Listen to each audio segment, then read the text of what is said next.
أعوذ بالله من الشيطان الرجيم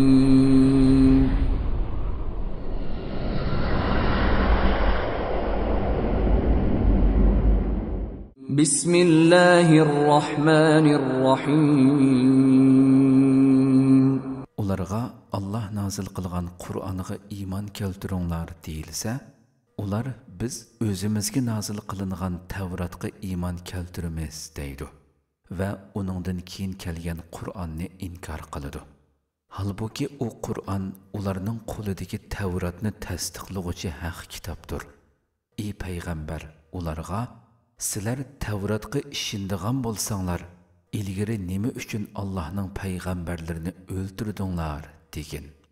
Musa sizlarga o'p-uchuq mo'jizalarni keltirgan edi. Musa Tur teg'iga ketgandan keyin sizlar o'zinglarga zulm qilib Muzayni ma'bud qilib oldinglar.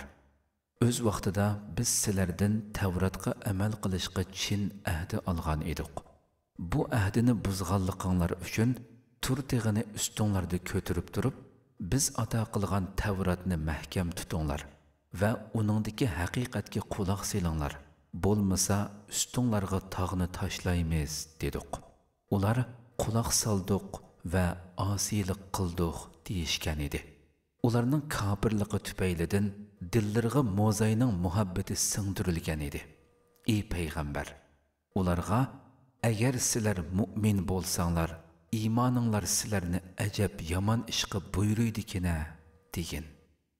Ularga deginki, agar Allohning dargohida oxirat yurti boshqalarga emas, sizlarga xos bo'lsa va shu gapinglarda rostchil bo'lsanglar, o'limni orzu qilib beqinglar cho'qini. Ular qilgan yomon amallari sabablik o'limni hargizmi orzu qilmaydi.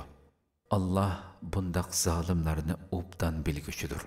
Shaksizki ularning hayotga hamma kishidan, hatto mushriklardan hirsman ekanligini ko'rsan. Ularning har biri 1000 yil umr ko'rishni orzu qiladi.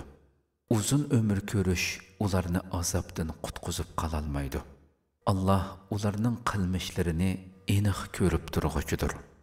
Aytqinki, kimki Jibrilga dushman bo'ladi ekan, u Allohga dushman bo'lgan bo'ladi.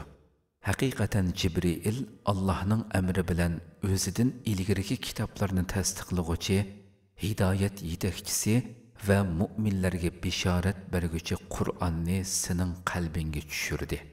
Kimki Allohga, Allohning farishtalariga, payg'ambarlariga, Jibrilga, Mikoilga dushman bo'ladi ekan, Allohmu undaq kofirlarni cho'qim dushman tutadi. Shak shubhisizki biz sana ro'shan oyatlarni nazil qildik. Ularni faqat to'g'ri yo'ldan chiqqanlarla inkor qiladi. Yahudilar har qachon biror ahdi tuzishsa, ulardan bir turkumi uni buzadi. Balki ularning to'lisi Muhammad alayhissalom elib kelgan dinga ishonmaydi. Ularga Alloh tarafidan qo'lidagi kitobni tasdiqlovchi bir payg'ambar kelganda, kitob berilganlarning bir qismi xuddi uning payg'ambarligini bilmaydigandek Allohning kitobi bo'lgan Tavratni orqasiga cho'rib etdi. Ular Sulaymonning podshohlik zamonidagi shaytonlarning sehrgarlikka oid so'zlariga agashdi. Sulaymon kofir bo'lmadi, ya'ni sehrgarlik qilmadi. Lekin shaytonlar kishilarga sehrni shundaqli Babil shahridagi Harut Marut deyildigan ikki farishtaga tushirilgan sehrni o'gitib kofir bo'ldi.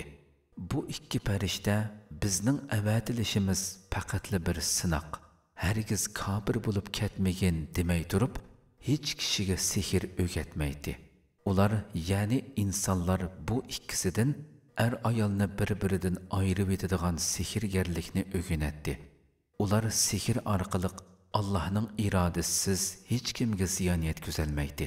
Halbuki ular o'ziga ziyni bor, foydasi yo'q narsani o'rganadi.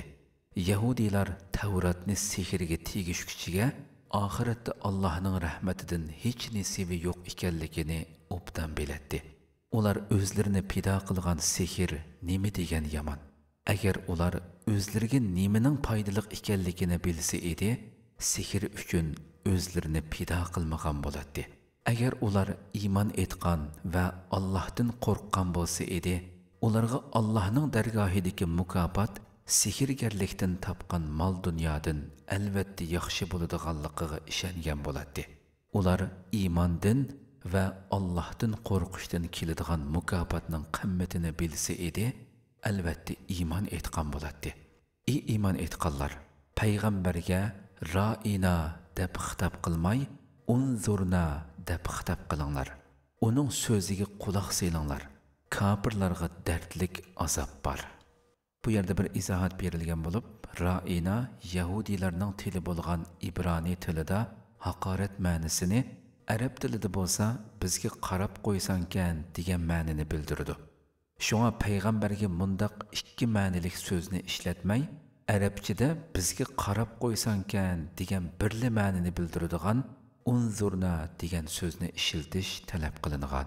Ahli kitobdan va mushriklardan bo'lgan kafirlar Rabbinglar tarafidan sizlarga biror yaxshilikning tushishini yoqtirmaydi. Halbuki Allah rahmatini xohlagan bandasiga xos qiladi. Allah buyuk fazil egasidir. Biz qandaqli bir oyatni amaldan qoldirsak yoki unutildirsak, uning o'rniga uningdan yaxshiroq yoki shuningga o'xshash bir oyatni keltiramiz. Sen Allohning har narsaga qodir ekanligini bilmamsan. Osmonlarning va zaminning hukmronligining Allohga mansub ekanligini, sizlarga Allohdan boshqa hech qanday do'st yoki madadkor yo'q ekanligini bilmamsan. Yoki ilgari Yahudilar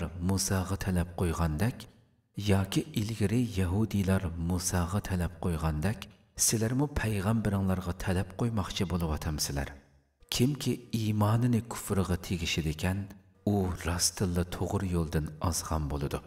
Ahli kitob ichidagi nurg'un kishilar o'zlariga haqiqat oshkora bo'lgandan keyin ich-ichidan hasad qilib, sizlarni iymoninglardan qaytirib kafir qilishni orzu qiladi.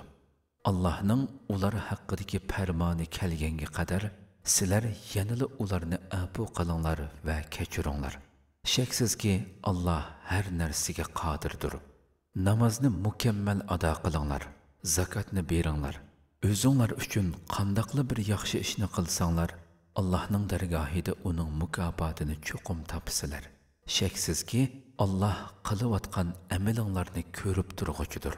Yahudilar, Yahudi bo'lmagan odam hargiz jannatga kirmaydi dedi.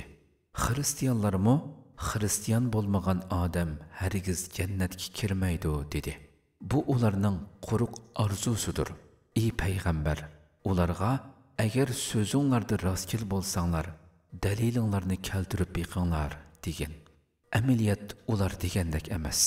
Kimki taat ibodatni mukammal qilgan holda butun vujudi bilan Allohga yuzlandikan, u Robbining dargohida mukofotga erishidi. Mundaq kishilarga qo'rqinch yo'qdir. Ular hargiz qayg'urmaydi.